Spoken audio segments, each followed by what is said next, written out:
Hey everyone, thanks for coming back to another video on this channel.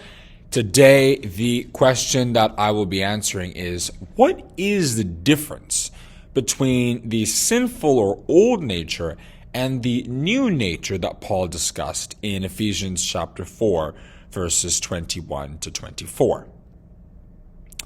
So a sinful or old nature, it's old because we're supposed to move on from it as Christians, is that way of thinking and living that is focused on ephemeral things of life.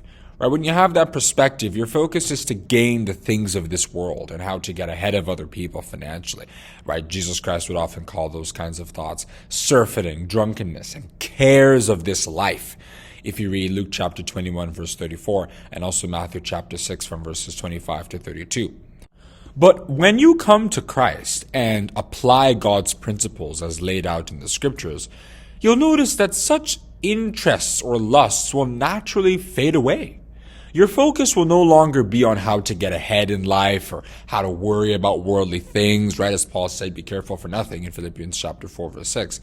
But the things of God will become more important. You'll begin to seek the true riches of heaven. If you read Proverbs chapter 2, verses 1 to 6, chapter 8, verses 10 to 11, and Luke chapter 16, verse 11. And you'll invest heavily in trying to attain them. As Jesus Christ said, we should lay up our treasures in heaven. You'll automatically begin to do that. Therefore, all the shady characters that are built up in human hearts because of the way the world is set up, like envy, hatred, emulation, and so on, those character traits will just begin to disappear, and you'll become a new creature in Christ. As Paul said, therefore, if any man be in Christ, he is a new creature. Old things are passed away. Behold, all things are become new. That's 2 Corinthians chapter 5, verse 17. Think of someone like St. Paul. Before knowing God in truth and in righteousness, he was like many of the evil men in the world, seeking to look righteous in the eyes of the Pharisees by ruining the work of God, as Paul himself testified to in Galatians chapter 1, verse 13, and 1 Timothy chapter 1, verses 12 to 13.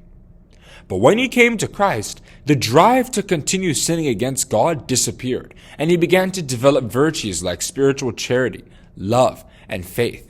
And he began to develop the true riches of heaven, which were listed in Galatians chapter 5, verses 22 to 23. So I think that answers the question, what is the difference between the sinful or old nature and the new nature, as mentioned in Ephesians chapter 4, verses 21 to 24. Thank you for watching, and if you enjoyed this video, don't forget to like and subscribe.